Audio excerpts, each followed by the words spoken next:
그러므로 너희는 이렇게 기도하라. 하늘에 계신 우리 아버지여, 이름이 거룩히 여김을 받으시오며 나라에 임하옵시며 뜻이 하늘에서 이룬 것 같이 땅에서도 이루어지이다. 오늘날 우리에게 일용할 양식을 주옵시고 우리가 우리에게 죄 지은 자를 사하여 준 것 같이 우리 죄를 사하여 주옵시고 우리를 시험에 들게 하지 마옵시고 다만 악에서 구하옵소서. 나라와 권세와 영광이 아버지께 영원히 있사옵나이다. 아멘. 할렐루야. 아멘. 오늘날 우리에게 일용할 양식을 주옵시고 라는 말씀으로 오늘 같이 말씀의 은혜를 나누게 됩니다. 그러므로 너희는 이렇게 기도하라. 예수님께서 우리에게 기도를 가르쳐 주시면서 그 기도의 내용 첫 번째 세 가지를 우리가 보았습니다. 첫 번째 세 가지 기도의 내용은 하나님의 이름, 하나님의 나라, 하나님의 뜻에 대한 기도의 내용이었습니다. 하나님의 나라는 우리의 경건한 삶과 연관이 되어 있고요. 아니요, 하나님의 이름은 우리의 경건한 삶과 연관을 갖고 있고요. 그 다음에 하나님의 나라는 영적 전쟁이라고 하는 것과 연관을 가지고 있고요. 하나님의 뜻은 우리가 이 세상 살면서 우리에게 주신 사명과 연관이 있다라는 말씀을 드렸습니다. 이렇게 하나님을 위해서 하나님의 나라, 하나님의 이름, 하나님의 뜻을 기도하고 난 다음에 그 다음에 주님께서는 우리의 삶에 필요한 것에 대해서 기도를 가르쳐 주셨습니다. 만약에 하나님께서 이 세상 사는 우리의 삶에 관심이 없었더라면 어떻게 되었을까라는 생각을 해봅니다. 하나님의 이름, 하나님의 나라, 하나님의 뜻만 있으면 이걸로 다 됐다라고 말씀하시면서 우리에게 먹든지 굶든지 서로 싸우면서 죽이든지 살리든지 이건 너희들이 알아서 해라. 나는 상관할 바가 아니다. 만약에 그렇게 하셨다면 어떻게 됐을까? 그런 생각을 해보았습니다. 그런데 예수님께서는 가시는 곳곳마다 육신에 병든 자가 있으면 일일이 안수해서 고쳐주셨고요. 굶주린 사람들을 보면 먹여주셨고요. 세상에서 힘들고 어려운 사람들에게는 위로하시고 용기를 주셨습니다. 예수님께서는 이 세상에 살고 있는 우리의 삶에 관심이 대단히 많으셨습니다.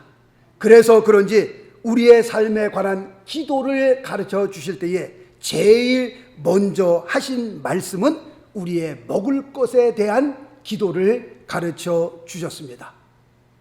그 기도의 내용이 오늘날 우리에게 일용할 양식을 주옵시고 라고 하는 기도의 내용입니다. 여기서 일용할 양식이란 오늘 있어야 할 양식에 대해서 말씀하고 있습니다. 영어로 보니까요, daily bread 이렇게 되어 있습니다. 오늘 나에게 필요한 양식, 거기에 대해서 기도하라고 말씀하고 있습니다. 옛날 우리 어른들은 말 그대로 한 끼 한 끼를 걱정하면서 살았던 때가 있었습니다. 그날 벌어서 그날 먹고 사는 그런 때가 있었습니다. 그날 하루 헛땅을 치면, 그날 돈을 못 벌면 식구들이 다 굶어야 하는 그때가 있었습니다. 저녁상을 차리고 난 다음에 엄마는 밥이 없으니까 나는 배부르다, 너희들 먹으라 하고서 밖에 나가서 물로 배를 채우던 그런 때가 있었습니다. 진성이 부르는 보릿고개라는 노래가 있습니다. 아야 뛰지 마라 배 꺼질라, 아야 우지 마라 배 꺼질라. 진짜입니다. 뛰면은 먹었던 거 금세 소화될까봐, 울면은 먹었던 거 그냥 금세 소화될까봐, 그러면 또 금세 배고파질까봐 뛰지 말아라, 울지 말아라. 그렇게 진짜 어려웠던 시대가 있었습니다. 그런데 지금 시대를 보면 일용할 양식을 위해서, 하루 세 끼를 위해서 기도하시는 사람은 아마 거의 없으리라 합니다. 하나님, 오늘 세 끼를 어떻게 해야 합니까? 앞이 캄캄합니다. 하나님, 오늘 세 끼를 위해서 우리 가족을, 저의 삶을 주님이 인도해 주세요. 오늘 하루 세 끼를 어떻게 우리가 때워야 합니까? 이렇게 기도하는 사람은 아마 거의 없을 겁니다. 모르겠습니다. 북녘 땅에는 아마도 우리 동포들은 하루 세 끼를 위해서 지금도 한 끼 한 끼를 위해서 찾아 헤매는 동포가 있을지는 몰라도, 남한이나 미국에 살고 있는 사람 가운데에 이 하루 세 끼 걱정 때문에 하나님 앞에 매어달려 기도하면서 울부짖으면서, 하나님, 오늘 세 끼를 어떻게 이걸 해결해야 할까요? 하나님 도와주세요. 이렇게 기도하는 사람은 아마도 없을 줄 압니다. 오히려 너무 많이 드셔서 걱정이지요. 너무 많이 먹어서 오는 그 병적 비만, 굉장히 위험하다고 하잖아요. 모든 병의 근원이 너무 많이 먹어서 그 비만 때문에 온다라고 그러잖아요. 그래서 어떻게 하면 건강하게 살 수 있을까? 웰빙 음식을 찾아다니면서, 음식을 살 때마다 뒤에서 그 기록되어 있는 것을 다 체크해 가면서, 이것은 우리의 몸에 안 좋은데, 이것은 우리의 몸에 좋은 건데 다 체크해 가면서 하루 세 끼 걱정하는 것이 아니라 어떻게 하면 건강하게 잘 먹고 잘 살 수 있을까 걱정하는 그런 시대에 우리가 살고 있습니다. 자, 다시 우리 본문 말씀으로 마태복음 6장으로 돌아와서요, 주님께서는 일용할 양식을 위해서 기도를 가르쳐 주시고 난 다음에 계속해서 말씀을 이어가시는 가운데에 우리가 이해하지 못할 말씀을 하시는 것을 우리가 보게 됩니다. 마태복음 6장 우리가 한번 25절 말씀을 보겠습니다. 마태복음 6장 25절. 주님께서 이렇게 말씀하십니다. 그러므로 내가 너희에게 이르노니 목숨을 위하여 무엇을 먹을까, 무엇을 마실까, 몸을 위하여 무엇을 입을까 염려하지 말라. 목숨이 음식보다 중하지 아니하며 몸이 의복보다 중하지 아니하냐 라고 말씀하고 계십니다. 자, 31절 말씀 볼까요? 마태복음 6장 31절. 그러므로 염려하여 이르기를 무엇을 먹을까, 무엇을 마실까, 무엇을 입을까 하지 말라. 32절. 이는 다 이방인들이 구하는 것이라 너희 천부께서 이 모든 것이 너희에게 있어야 할 줄을 아시느니라 라고 말씀하셨습니다. 주기도문을 가르쳐 주실 때는 일용할 양식을 위해서 기도할 것을 말씀했는데, 계속해서 말씀을 보니까는 일용할 양식을 위해서 기도하지 말라는 겁니다. 심지어는 일용할 양식을 위해서 기도하는 것은 다 이방인들이 구하는 것이다 라고 말씀하실 정도로, 그렇게 이해할 수 없는 말씀을 여기서 지금 말씀하고 있는 것을 보게 됩니다. 그렇다고 할 것 같으면 주님께서 우리에게 주기도문을 가르쳐 주셨을 때에, 기도문을 가르쳐 주셨을 때에 오늘날 우리에게 일용할 양식을 주옵시고, 이것은 도대체 무엇을 의미하는 말씀입니까? 우리에게 뭘 말씀하시려고 이 기도를 가르쳐 주셨습니까? 하나님께서는 이스라엘 백성이 광야에 있을 때에 만나를 먹여 주셨습니다. 자, 말씀 보겠습니다. 출애굽기 16장 4절 말씀해 보니까, 보라, 내가 너희를 위하여 하늘에서 양식을 비같이 내리리니 백성이 나가서 일용할 것을 날마다 거둘 것이라. 지금 출애굽기 16장 4절 말씀을 보면서 이 말씀을 통해서 하나님께서 우리에게 주시려고 하는 메시지가 담겨져 있습니다. 그 메시지가 뭐냐? 첫 번째, 우리에게 양식을 주시는 분은 누구냐 하는 겁니다. 누가 우리에게 양식을 공급해 주시는가요? 위에 있는 상관입니까? 아니, 돈 많은 사장입니까?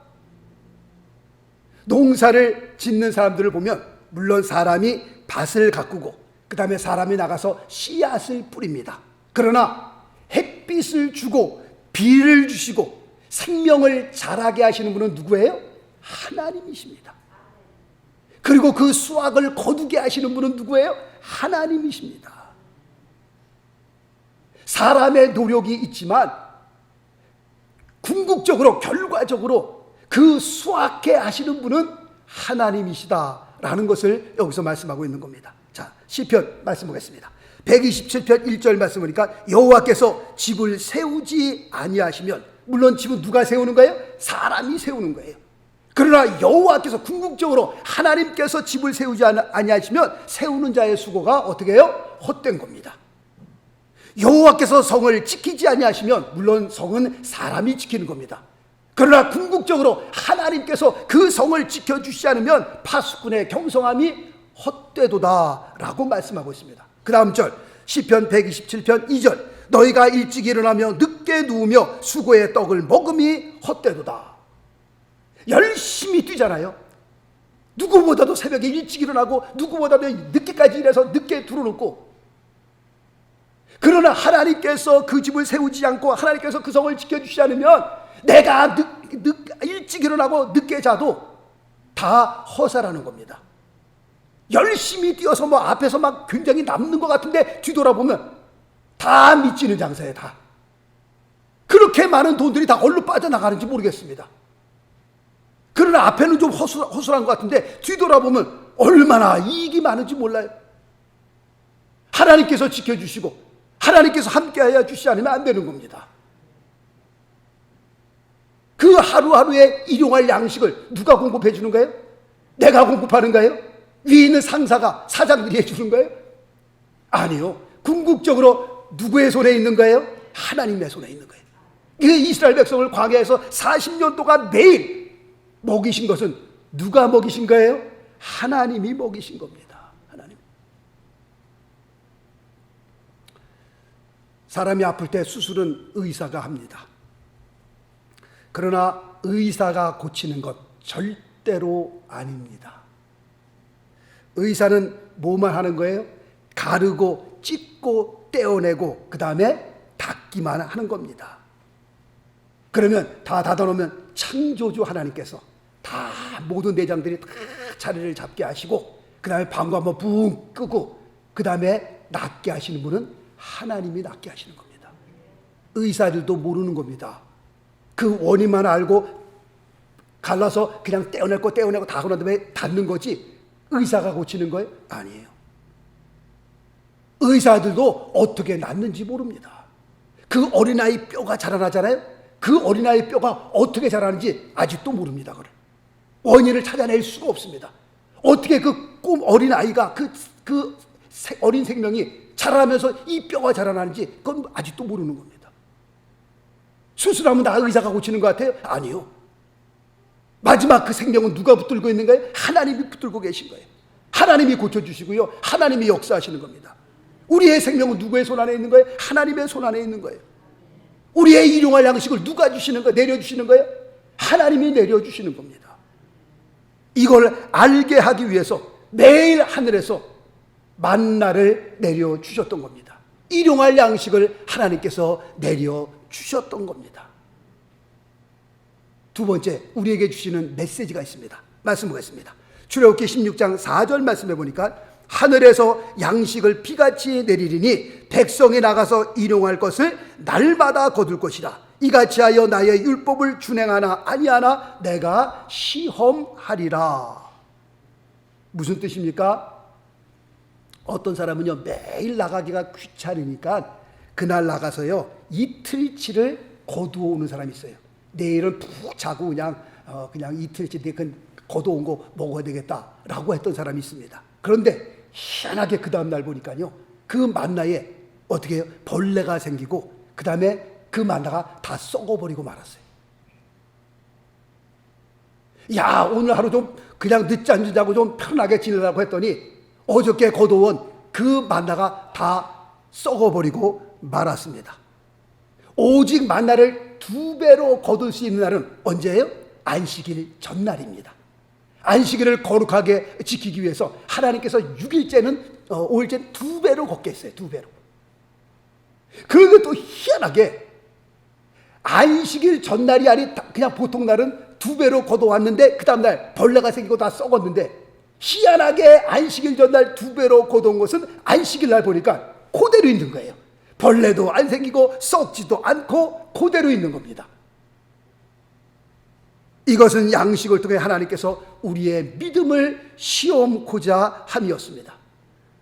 그러므로 양식 때문에 양식을 얻기 위해서 우리가 신앙을 저버리는 일은 없어야 할 것입니다. 그 양식 때문에 우리가 말씀을 떠나는 일은 없어야 하는 겁니다. 양식 때문에 하나님을 등지는 일은 없어야 할 것입니다. 그 달러 버느라고, 그 달러 때문에 그동안에 주님을 어떻게 섬겼는데, 특별히 한국에 있을 때는 어떻게 주님을 섬겼던 사람들인데, 미국에 와서 달러 버느라고 그 달러 때문에 신앙도 다 져버리고, 우리의 그 먹을 양식 때문에 하나님을 등지는 일은 없어야 한다라고 하는 말씀입니다. 자, 말씀 보겠습니다. 신명기 8장 3절 말씀 보니까, 내 열조도 알지 못하는 만나를 내게 먹이신 것은 사람이 떡으로만 살 것이 아니요 여호와의 입에서 나오는 모든 말씀으로 사는 줄을 너희로 알게 하려 함이니라. 세상 살면서 떡만 따라다니지 말라는 겁니다. 떡을 절대로 무시하는 것은 아니지만 우리의 인생에 있어서 떡보다 더 중요한 게 있다는 것을 여기서 말씀하고 있습니다. 더 중요한 것을 놓치고 더 중요하지 않은 것을 위해서 그 신앙을 놓쳐버려서는 안 된다는 겁니다. 그 음식을 통해, 양식을 통하여 하나님께서 우리를 어떻게 해요? 저울질하는 거예요. 우리를 시험하시는 거예요. 하나님의 말씀과 떡, 저울질하면서 우리는 어디에다 더 무게를 두느냐?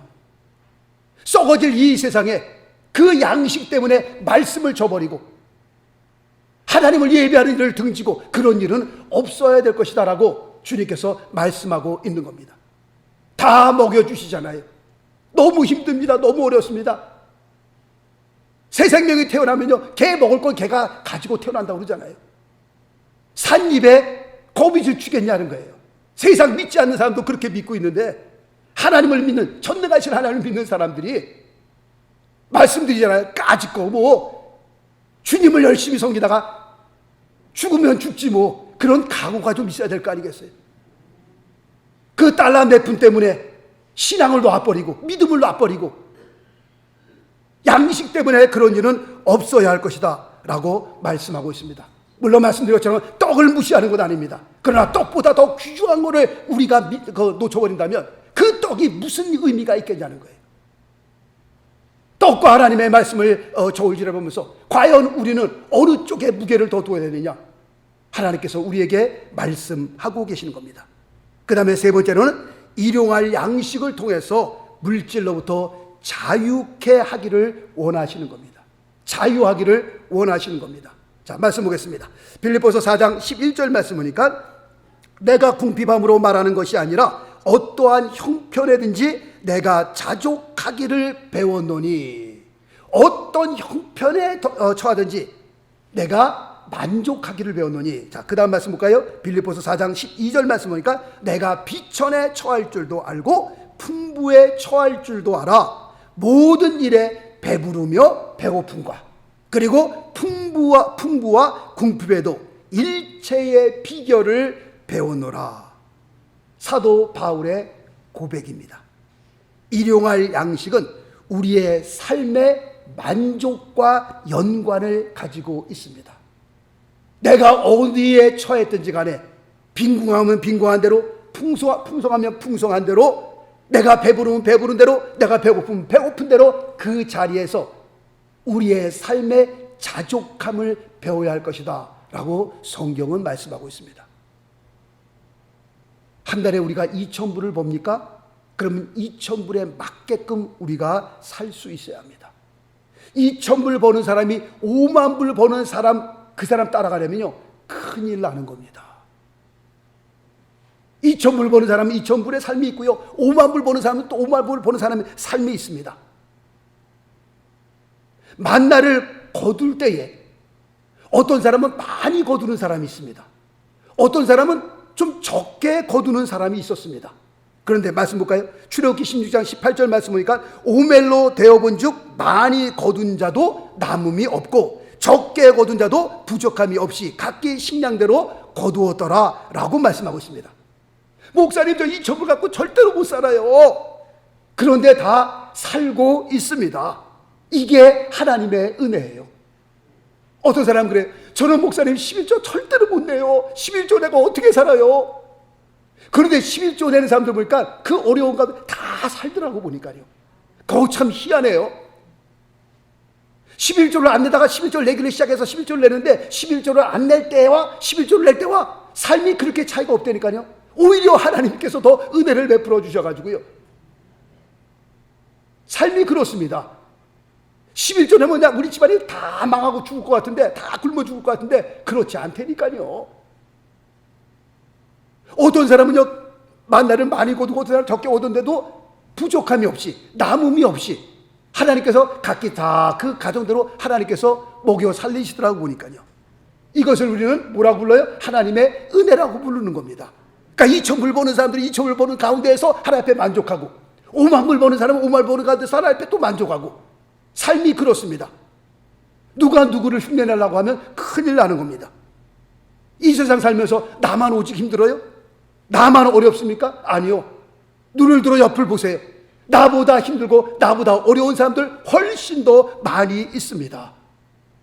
내 자신만 바라보니까 자꾸 어렵고 힘든 것 같죠? 아니요, 많습니다. 중요한 것은 우리의 마음에 욕심이 자리를 잡으면요, 한 달에 2,000불 벌어도 그것이 만족하지 못하고요, 한 달에 10,000불을 50,000불을 벌어도요 거기에 만족하지 못하는 겁니다. 내 안에 뭐가 자리를 잡으면, 욕심이 자리를 잡으면 우리의 삶이 그렇습니다. 그래서 사도 바울이 어떻게 자족하기를 배우려는 거예요. 일용할 양식을 통해서 하나님께서 우리에게 뭘 배우기를 원하는 거예요? 우리의 삶에 자족하는 법을 배우기를 원하는 겁니다. 내 형편에 따라 하나님 앞에 감사하면서 살 수 있기를 하나님께서 우리에게 원하고 계시는 겁니다. 말씀 보겠습니다. 시편 23편 1절, 여호와는 나의 목자시니 내가 부족함이 없으리로다. 아멘이시죠? 아멘. 다윗의 이 고백이 내가 지금 먹을 것을 10년 동안, 아니 평생 먹을 것을 쌓아놨기 때문에 이런 고백을 드렸던 것 아닙니다. 여호와는 나의 목자신 내가 부족함이 없으리로다. 아, 내 창고에 보니까 야, 평생을 먹고도, 아니 대대로 먹을 것을 내가 쌓아놨다. 그러므로 나는 부족함이 없습니다. 하나님, 그렇게 고백한 것이 아닙니다. 다윗의 고백, 여호와는 나의 목자시니 내가 부족함이 없습니다라고 하는 그 기도의 의미 가운데는 내가 어렵고 힘들 때, 내가 부족할 때 하나님께서 그때마다 길을 열어주시고 필요한 사람을 만나게 해주시고 필요한 양식을 공급해 주시는 그것 때문에 그렇게 고백할 수 있었던 겁니다.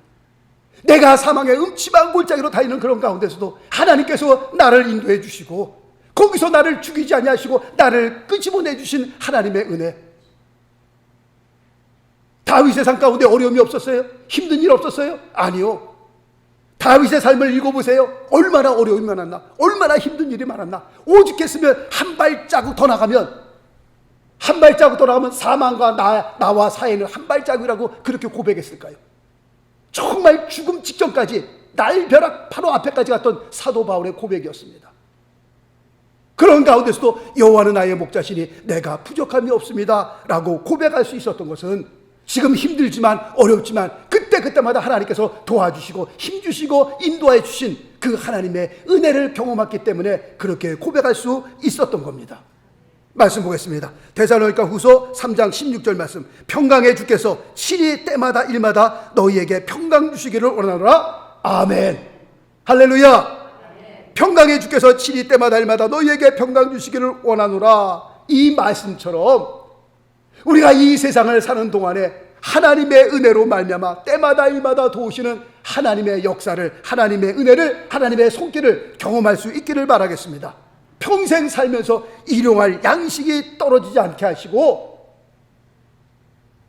사망의 음침한 골짜기로 다닌다 할지라도 하나님께서 우리를 거기서 건져주시고 정말 일용할 양식을 통하여 우리의 삶에 만족한 삶으로 하나님께서 우리의 삶을, 우리의 가정들을 인도해 주시기를 원합니다. 오늘날 우리에게 일용할 양식을 주옵시고 라고 한 그 말씀 가운데는 하나님께서 우리에게 던져주시고자 하는, 우리에게 주시고자 하는 메시지들이 있습니다. 평생 살면서 우리가 처해진 그 상황 가운데서 늘 하나님 앞에 감사하면서 일용할 양식을 통해서 하나님 앞에 정말 감사하는, 자족하는 그런 귀한 은혜가 넘치게 되시길 예수 그리스도 이름으로 축원합니다. 기도하겠습니다.